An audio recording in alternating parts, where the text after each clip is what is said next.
Okay बच्चों, तो हम आज 29 जनवरी के फर्स्ट शिफ्ट के कुछ आगे के फिर से क्वेश्चंस देख रहे हैं।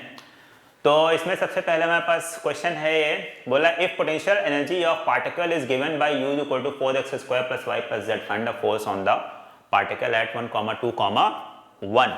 ओके, तो इसके लिए बच्चों 3 डायमेंशनल हमारे पास पोटेंशियल दे रखा है। ठीक है, तो इसमें हम पोटेंशियल एनर्जी दे रखी है, तो इसके लिए हमारे पास फॉर्मूला क्या होता है? इसके लिए फॉर्मूला हमारे पास होता है F is equal to minus del u, ये होता है। ठीक है, तो ये हमारे पास आ जाता है minus partial derivative of u with respect to x i cap, और ये हमारे पास आ जाएगा plus partial derivative of u with respect to y cap, और ये आ जाएगा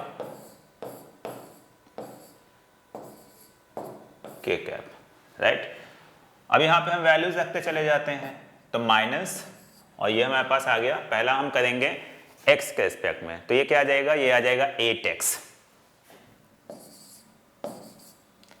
आई कैप, बाकी y और z 0 हो जाएंगे। ठीक, फिर आ जाते हैं प्लस, जब y के रिस्पेक्ट में करेंगे तो ये और ये वाला टर्म 0 हो जाएंगे, ये क्या आ जाएगा 1, तो ये क्या आ गया? ये आ गया j कैप। जब k के रिस्पेक्ट में करेंगे तो ये टर्म 0 हो जाएंगे, यहाँ जाएगा हमारे पास k कैप आ जाएगा। यहाँ पे हम क्या रख लेते हैं? x की वैल्यू रख लेते हैं, x की वैल्यू क्या है? 1 है, तो ये हमारे पास आ गया minus 8 i cap minus j cap minus k cap. Right, तो ये हमारे पास इसमें ऑप्शन कौन सा सही है? ये सेकेंड वाला ऑप्शन यहाँ पर सही है। ओके बच्चों, चलिए फिर हम आ जाते हैं नेक्स्ट क्वेश्चन पे। बोला an object is moving with an centripetal acceleration of constant magnitude. तो सेंट्रीपिटल एक्सेलरेशन क्या है? कांस्टेंट मैग्नीट्यूड का है, मतलब हमारे पास v स्क्वायर अपॉन r, ये क्या है? कांस्टेंट है। ठीक है, अब बोल रहा है कि if ratio of radius of curvature at two different points is given as 3:2, मतलब क्या बोल रहा है कि हमारे पास कोई एक कर्व होगा ये ऐसे, और यहाँ पे पार्टिकल चल रहा है, इस जगह पे हमारे पास जो सेंट्रीपिटल एक्सेलरेशन है AC1, और यहाँ पर जो है 2 पॉइंट हमने ले लिए AC2, इन दोनों जगहों पे क्या है? सेंट्रीपिटल एक्सेलरेशन सेम है। ठीक है, तो ये बोल रहा है कि रेडियस ऑफ कर्वेचर यहाँ की कितनी है? Radius of curvature at 2 points is given as 3:2। Suppose कर लेते हैं यहाँ पे अगर R1 है, यहाँ पे अगर R2 है, तो R1 अपॉन R2 का जो रेशियो है वो कितना है? ये 3:2 का है, 3/2 का है। बोला then find the ratio of speed of those points. Right, हम यहाँ पे लगा लेते हैं, तो ये क्या आ जाता है? v1 square upon v2, v1 square, ये आ जाएगा v1 square upon r1 is equal to क्या आ जाएगा? v2 square upon r2। Right, तो यहाँ से हमारे पास आ जाता है v1 upon v2, v1 upon v2 का स्क्वायर इज इक्वल टू आ जाएगा r1 अपॉन r2। राइट, तो ये हमारे पास आ जाएगा यहाँ से v1 upon v2 is equal to आ जाएगा रूट के अंदर r1 अपॉन r2। अब r1 की वैल्यू क्या है? r1 अपॉन r2 का रेशियो क्या है? 3:2 है, तो इसमें आंसर हमारे पास क्या आ जाएगा? रूट के अंदर 3:2 आ जाता है। क्लियर सबको?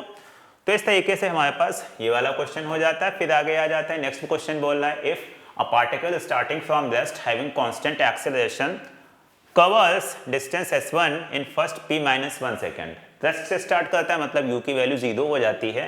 अब हम यहाँ पे फॉर्मूला लगा लेते हैं, s is equal to ut plus half at square वाला, तो ये s1 की वैल्यू जो हमारे पास आएगी, s1 इज इक्वल टू आ जाएगी हाफ a, और टाइम कितना है? p माइनस 1 है, तो p माइनस 1 का स्क्वायर आ जाएगा। दूसरा हमारे पास क्या है? s2 है, ये कितने टाइम में आता है? ये आ जाता है हाफ ए पी स्क्वायर।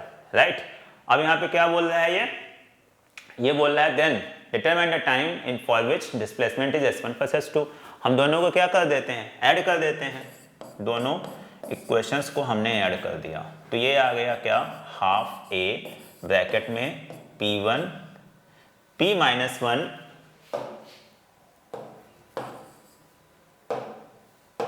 यह आ जाता है ब्रैकेट में p माइनस 1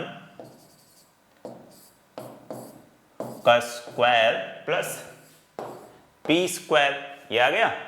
अब यहां से हमारे पास क्या आ गया? ये आ जाता है हाफ a ये आ गया पी स्क्वायर प्लस 1, राइट, और माइनस 2p और प्लस पी स्क्वायर, ये दोनों को हम ऐड कर देंगे तो ये हमारे पास क्या आ जाता है, हाफ a ब्रैकेट में 2p स्क्वायर माइनस 2p और प्लस 1। ओके, अब ये क्या है बच्चों, ये t की जगह पे लिखा है, ये जो टर्म हमारे पास है ये टर्म किसकी जगह पे लिखा हुआ है, ये टर्म हमारे पास लिखा हुआ है टी स्क्वायर की जगह पे। ओके, तो टी स्क्वायर के इक्वल जब हम करेंगे यहां से तो ये हमें क्या मिल जाएगा, यहां पर ये हमें मिल जाएगा t इज इक्वल टू आ जाता है रूट के अंदर 2p square minus 2p and plus 1। अब देख लेते हैं तो ये हमारे पास क्या आ जाता है, कहां पे कौन सा इक्वेशन बनता है, ये हमारे पास आ जाता है पहला वाला 2p square plus 1 minus 2p। So this is the correct option. Okay, तो इस तरीके से हमें इसे करना था, सॉल्व करना था, राइट है। तो अब हम आ जाते हैं नेक्स्ट क्वेश्चन के ऊपर। नेक्स्ट क्वेश्चन क्या बोल रहा है, नेक्स्ट क्वेश्चन बच्चों यहाँ पे बोल रहा है कि a solid sphere of radius 4 alpha units, क्या बोल रहा है, solid sphere of radius 4 alpha units is placed with its center at origin। ठीक है, यहाँ पे origin पे है, इसका सेंटर बोल रहा है 2 charges minus 2q at minus 5 alpha comma 0 पे और दूसरा 3 अल्फा कॉमा 0 पे रखा गया 5q is placed if the flux through the sphere is xq by epsilon naught and find x। अब हमें पता है गॉस थ्योरम अगर हम लगाते हैं तो गॉस थ्योरम से हमारे पास flux phi is equal to क्या होता है, q इनक्लोज्ड। तो इस स्फीयर के अंदर चार्ज कितना है, 5q है, q enclosed upon epsilon not, right.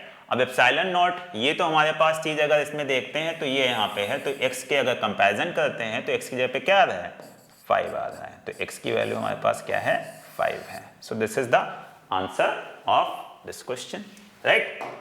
फिर आ जाते हैं नेक्स्ट क्वेश्चन बच्चों, यहाँ पे क्या है, नेक्स्ट क्वेश्चन हमारे पास ये बोल रहा है कि consider the two statements assume density of water to be constant. पहला स्टेटमेंट क्या बोला है, capillary tube is first dipped in the hot water and then dipped in cold water, then rise is higher in hot water. देखिए बच्चों, density हमारे पास क्या है, density constant बोली गई है। अब कैपिलरी राइज के लिए बच्चों फॉर्मूला हमारे पास क्या होता है, ये होता है h is equal to 2t cos theta where t is surface tension, 2t cos theta upon rho g and r where r is radius of capillary, right।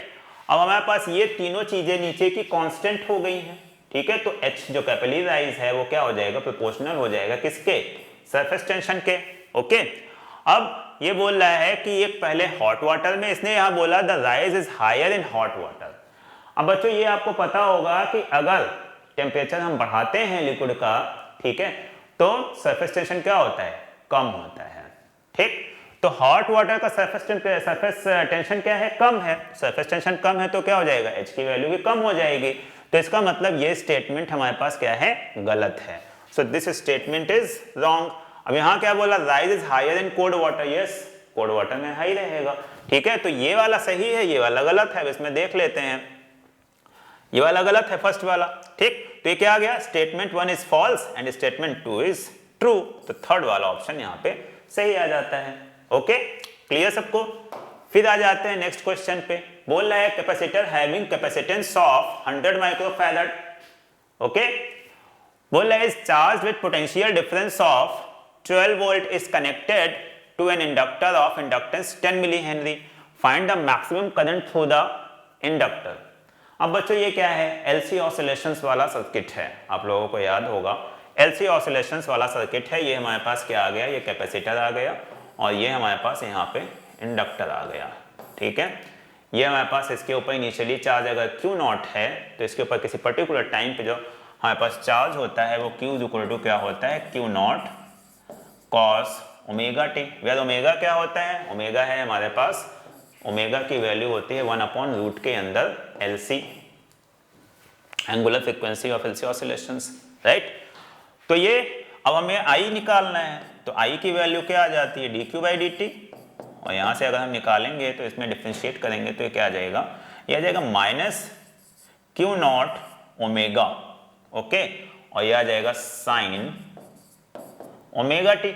Okay, अब यहाँ पे क्यू नॉट की वैल्यू दे रखी है, अब यहाँ पे हमारे पास जो मैक्सिमम करंट निकालनी है तो आई मैक्स की जो वैल्यू आएगी वो आ जाएगी क्यू नॉट, और ओमेगा की वैल्यू क्या है, तो ये हम यहाँ पे रख लेते हैं रूट एल सी। अब क्यू नॉट की वैल्यू हमारे पास कितनी हो जाती है 100 माइक्रोफैराड, मतलब 10 टू द पावर -4। ओके, फिर रूट एल सी की वैल्यू रख लेते हैं, तो रूट एल सी में हमारे पास एल की वैल्यू कितनी इसने दे रखी है 10 मिली हेनरी, तो इसको 10 मिली हेनरी को हम कन्वर्ट करेंगे एसआई में, तो आ जाएगा 10 टू द पावर -2 आ जाएगा। ओके, और सी की वैल्यू कितनी दे रखी है, सॉरी क्यू की वैल्यू हमारे पास यहाँ से आ जाएगी 10 to the power -4, Q equal to C V आ जाएगा। सी की वैल्यू ये दे रखी है, वी की वैल्यू 12 है, तो यहाँ पे हम 12 से भी मल्टीप्लाई करेंगे। क्लियर? अब हमारे पास ये क्या आ जाता है, यहाँ पे सी की वैल्यू रख लेते हैं, सी की वैल्यू हमारे पास आ गई 10 टू द पावर -4। ओके, तो 10 टू द पावर -4 -2 -6 बाहर लेके आएंगे, माइनस थे जाएगा, ऊपर चला जाएगा, हमारे पास कितना हो जाएगा -1 हो जाएगा, तो ये कितना आ जाएगा 1.2 ampere. So this is the correct answer, 1.2 ampere यहाँ पे आ जाता है। क्लियर सबको? तो इस तरीके से हमें ये करना था क्वेश्चन, राइट। अब आ जाते हैं नेक्स्ट क्वेश्चन पे। बोल रहा है gas undergoes a cyclic process ABCA as shown, find the work done by the gas from A to B to C। अब बच्चों A to B to C में अगर हमें निकालना है वर्क डन, तो हमें क्या करना है, ये एरिया निकालना है इस ट्राइंगल का। तो इस ट्राइंगल का एरिया निकालना बहुत ही आसान है, बहुत ही इजी है, ठीक। तो ये हम निकालेंगे, W इक्वल टू क्या आ जाता है, W इक्वल टू हमारे पास आ जाता है हाफ बेस, बेस कितना है 7 - 3, राइट, इंटू हाइट कितनी आ जाएगी 900 - 300। ओके, तो ये हमारे पास आ गया हाफ, और ये आ गया 4, और ये आ गया हमारे पास 600, ये हमारे पास 2 आ गया, और ये हमारे पास कितना आ गया 1200 joule. This is the answer, ठीक है। तो 1200 जूल हमारे पास ये आ जाता है ऑप्शन में। क्लियर बच्चों? तो ये हमारे कुछ और हमने अभी क्वेश्चंस डिस्कस किए हैं आज की शिफ्ट फर्स्ट के। ओके, और जैसे जैसे मिलते जाएंगे क्वेश्चंस हम आपको यहाँ पे डिस्कस करते जाएंगे। Till then thank you, bye bye.